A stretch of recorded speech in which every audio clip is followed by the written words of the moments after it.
Shall I restart the live, Matthew? Okay, he's gone. All right, we're going to bring him back. We're going to bring him back, everyone. Let's stay here. We're going to bring him back. We're going to make this happen. Okay. Let's invite Matthew again.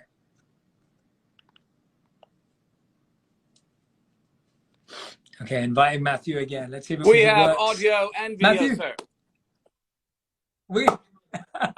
I love it, Matthew. Thank you so much for doing this. Welcome, welcome. I'm so grateful to be. My pleasure. Good morning, good afternoon, good evening to you and to everybody else out there, man. Good to talk to you. Austin, Texas. Where in the world are you right now? Beautiful, beautiful. Well, it's been a joy to connect with you a couple of times this past year. I'm sitting here right now with this beautiful Green Lights journal. I love the book. As you already know, we had you on the podcast. For those of you who haven't heard it, Matthew was an incredible guest and on purpose. But I'm sitting here with your Green Lights journal, which I've already started journaling in. And I was blown away to hear that you've been journaling for 37 years. Like, that truly is a mind-blowing number. You know, people may say, I've been journaling for 3 years, I've been journaling for 5 years, 37 years, especially with the career you've had as well. When you're busy, you're traveling, you're moving around. Well, I started, why did you start so I started journaling the reason years. most of us start journaling. Young, we're confused, we're frustrated, we're trying to figure something out, we don't have anyone to talk to, so we go to the page. And that's a wonderful reason to start journaling. But I also noticed that then when I would find times in my life where I was very successful, catching green lights on my frequency, I would quit journaling. And I noticed, I was like, wait a minute. You need to keep writing things down when you're rolling, when you're not confused, when you have the clarity, because you will forget that. And what I found is when I journaled just daily, I would make a ritual of sitting down to journal. And now I just journal whenever something comes top of mind 24/7. Write down the hard stuff, the confusing stuff, but also write down when you have great clarity, because it will get fuzzy again. You can go back to the journal and go, where was I in June last year when I was rolling? And you can look and you can find habits that you were working for you, that were helping with that clarity. So I'm a life journaler. It's been it's like you know, this somewhat, it's a form of prayer in a way. Yeah, absolutely. I mean, I always say something which I think we align on, is that when things are good, work hard. When things are bad, work hard, but when things are good, work harder. Right? It's like when things are going good, that's when you need to apply yourself even more to understand where that momentum's coming from. So Matthew, I've got a bunch of questions for you today, because I've really been enjoying the prompts in the journal. I think they're absolutely beautiful. And for those of you who have read Green Lights, you already know how beautiful that book was. And this is another work of art. Like, none of it is, you know, it's absolutely stunning. Check this out.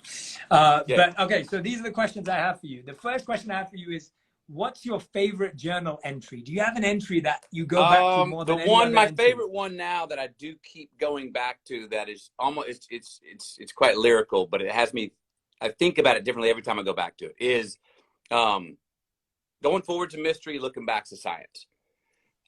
Each day I just like the lyrics of that.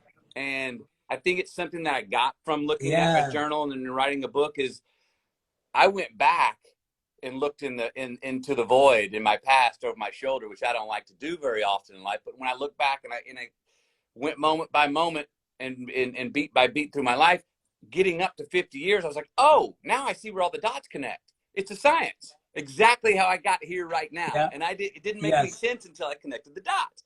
And I was like, well, what about this afternoon? I was like, well, I've got plans, but this afternoon and everything going forward is a mystery. I'm not sure, you know. So that I love that. It sounds like you need to write a song, right? It's a good song lyric. Yeah, it's a good title. It sounds like it sounds like a song lyric. All right, second question I have for you, because I know we've got a few more minutes left.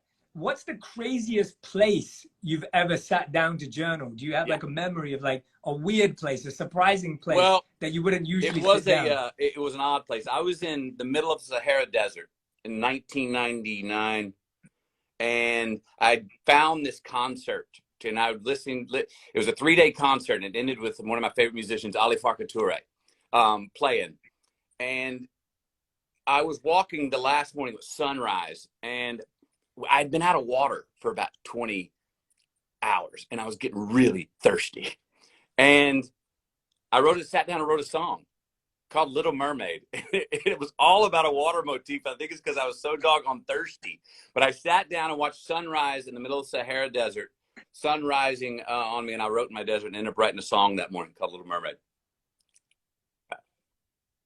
I love that. That's beautiful. That's great, because I love this idea of journaling and mindfulness and meditation to be anywhere, anytime. I feel like even with journaling, people feel like they have to be in this perfect setup with like a great table and like, you know, a nice pen. It doesn't have to like, be that formal. Yeah, don't make it that hard on yourself. And especially today with even mobile devices. What I'll do a lot of times is I'll be out and I'll be at a dinner table. Say you and I are talking, and I'm going to pop up and write, and I'm going to leave and let you know, hey, Jay, I'm not writing anybody else. I'm actually writing something down that you said. You just said something that triggered me, and I'll write it down, and so I can then forget it, so I can be present with you for the rest of the conversation.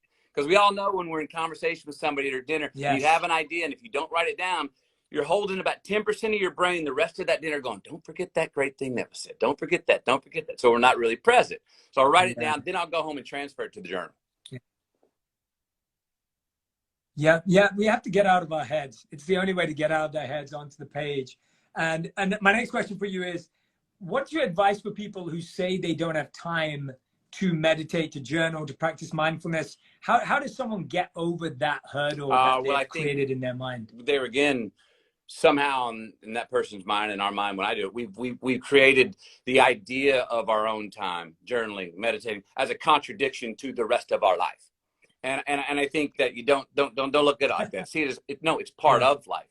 Don't think of it as, oh, well, I got to go do that now. No, like as we were just talking about how to journal, you don't even necessarily have to schedule it. Maybe scheduling it will help you go, hey, at 2 p.m. today, I'm going to do this. But try to just filtrate it into your daily life, whether it's how you're going to go for, if instead of driving the block, leave 10 minutes early and just maybe say, I'm going to walk. You're going to the same place. I just gave myself 10 more minutes. You'll have a different experience, maybe a more personal, contemplative, meditative experience, or relaxing experience, just because you chose to walk.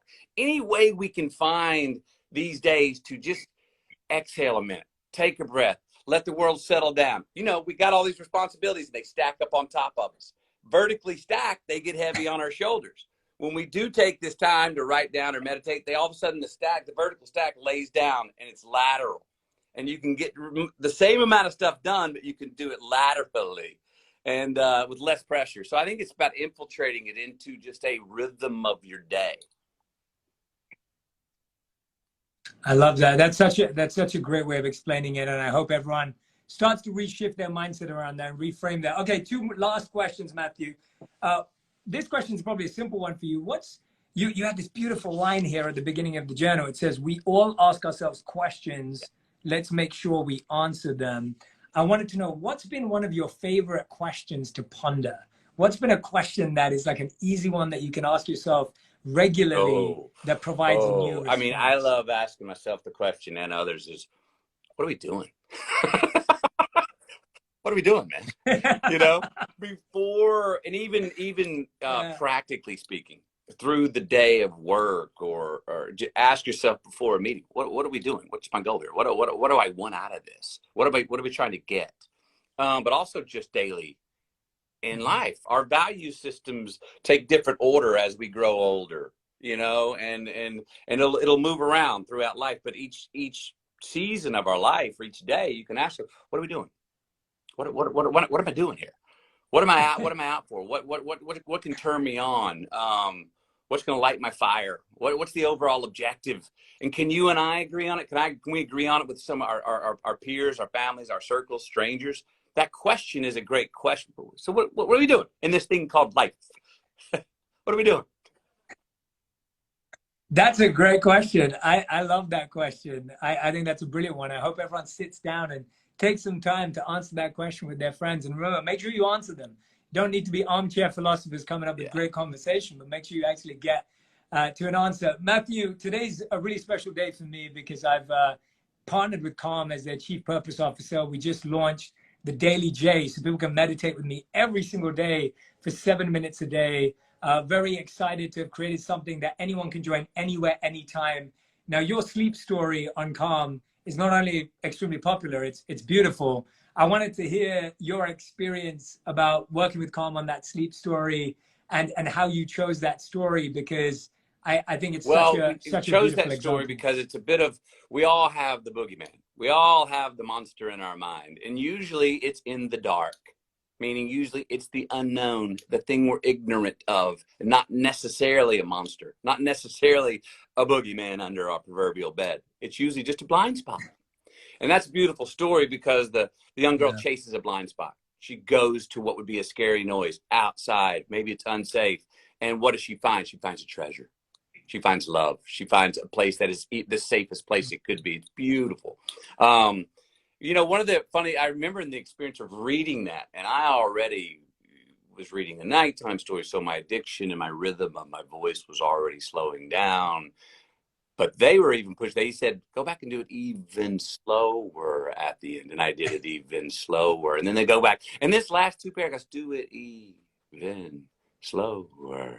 And I was like, that's slow? And they're like, yes, that's slow. And see, they go, by that time, hopefully people will be asleep. I was like, oh, I got it.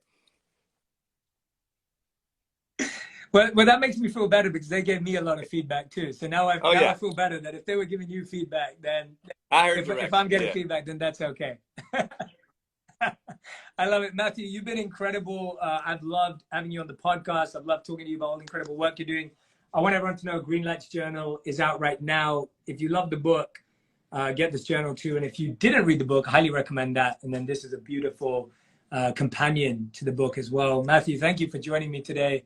To have this special moment together, and I'm just so grateful to you for the energy you're putting out into the world. When we spoke, I told you that your Oscars acceptance speech is a speech that I listened to every day, every single day for like 3 months in a row, and it was life-changing to just be on repeat. And I love seeing that speech almost manifest in books, journals, just all the work you're doing at this stage in your life. So I'm very grateful to be connected, and well, admiring you and appreciating thank you for the word, and thank you for sharing that with me. I appreciate it. Following you as well. Thanks for this today, man. Looking forward to 7 Minutes with Jay as well. And everybody, just keep living, huh? Yeah. Yep. All absolutely. Right. Thank you, Matthew. You too. Take care. Have a wonderful day.